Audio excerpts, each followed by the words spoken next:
Hello students, आज मैं आपके साथ डिस्कस करूंगी ट्रीटमेंट ऑफ एबनॉर्मल बेस्टेज या लॉस भी कह सकते हैं। एबनॉर्मल लॉस क्या होता है या एबनॉर्मल बेस्टेज क्या होती है, जो ये अनएक्सपेक्टेड रीज़न के कारण होती है। जैसे कि हमारा जो मशीनरी है ना, जैसे कि सब स्टैंडर्ड मटेरियल यूज़ किया गया, केयरलेस के कारण हुआ, एक्सीडेंट के कारण हुआ, ठीक है, प्लांट ब्रेक डाउन होने के कारण हुआ, जिसके कारण हमारा जो प्रोसेस में एबनॉर्मल लॉस हो गया। ठीक है, समझ गए।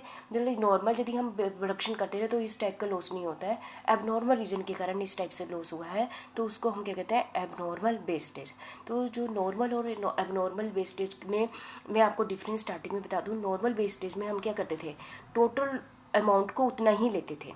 ठीक है, कितना जितना होता है उसमें सिर्फ यदि स्क्रैप वैल्यू उसको माइनस करते थे और डिवाइडेड बाय क्या करते थे, एक्चुअल में नॉर्मल बेस्ड माइनस होने के बाद जितने यूनिट आते हैं ना।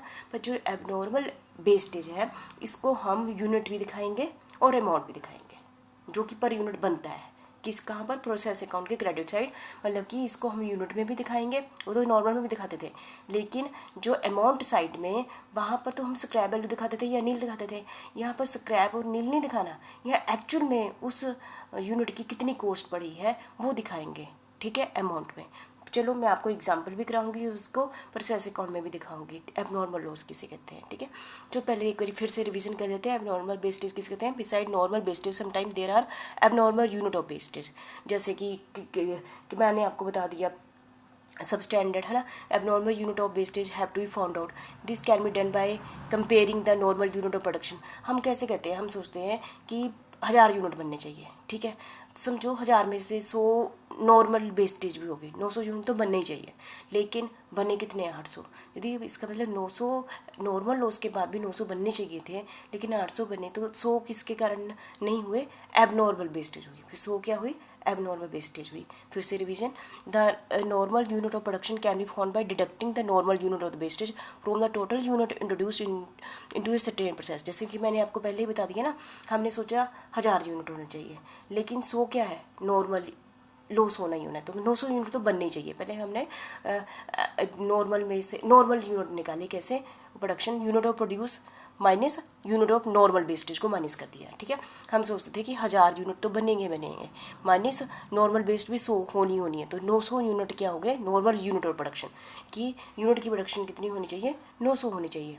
लेकिन उसके बाद हमने क्या देखा, after having found out the normal unit of production we should compare them the actual unit produce. जब हमने एक्चुअल में देखा तो 800 यूनिट प्रोड्यूस हुए, and if the actual unit produce are less than the normal unit. यदि यहाँ पर 900 है और यहाँ पर 800 है, तो उसका कारण क्या है, एबनॉर्मल वेस्टेज। तो उसका कारण क्या है, एबनॉर्मल वेस्टेज। ठीक है, क्लियर है।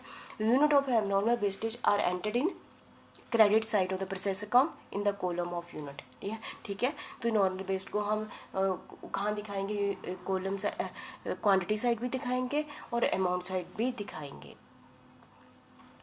Now we should proceed to find out the normal cost of unit of abnormal wastage. कैसे कैलकुलेट करना है, सिंपल बात, जो हम पहले भी करते, इतना पोर्शन हम पहले कर चुके हैं पूरा।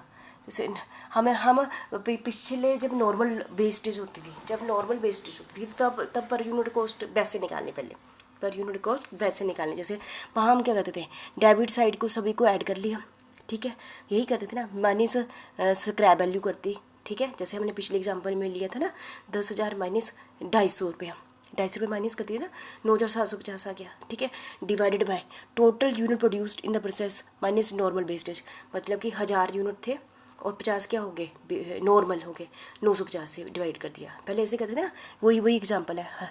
10,000 में से स्क्रैप वैल्यू माइनस की, इतना हम पहले कर चुके हैं, इतना पोर्शन वो आ गया, और डिवाइडेड बाय 1000 यूनिट प्रोड्यूस होने थे, लेकिन 50 क्या है, नॉर्मल। अभी तक अब नॉर्मल का कंसेप्ट नहीं आया, ये आ गया, यहाँ तक हमने किया।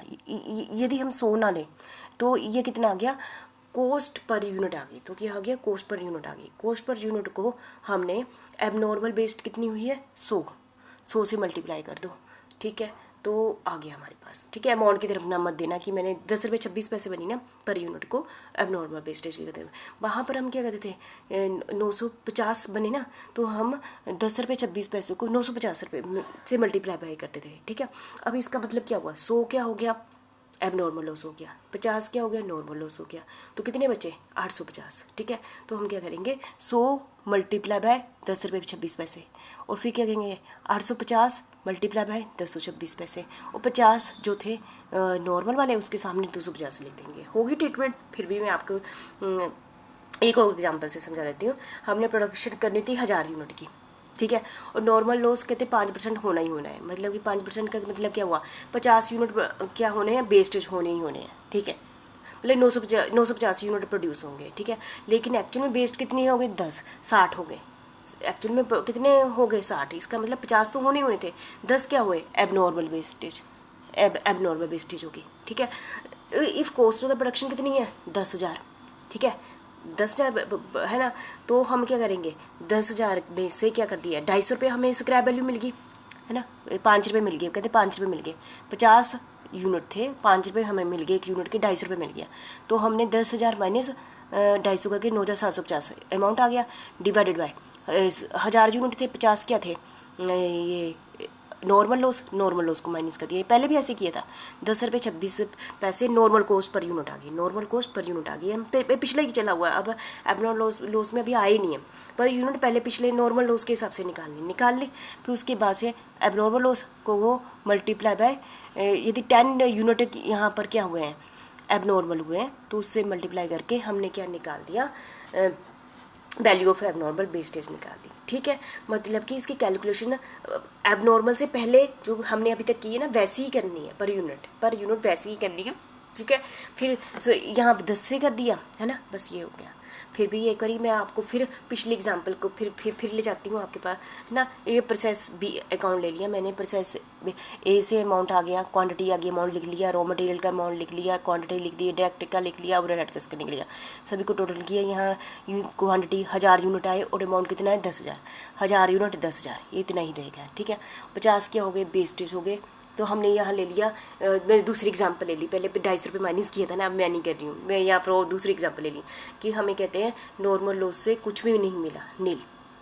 ठीक है, नॉर्मल लॉस से कुछ नहीं मिला, इसका मतलब क्या हुआ, 10,000 में से कुछ भी माइनस नहीं होना। यदि यहाँ 250 रुपया होता तो मैंने 10,000 में 250 रुपये माइनस करना था, नहीं किया, तो मैंने ये वाला अमाउंट लिया।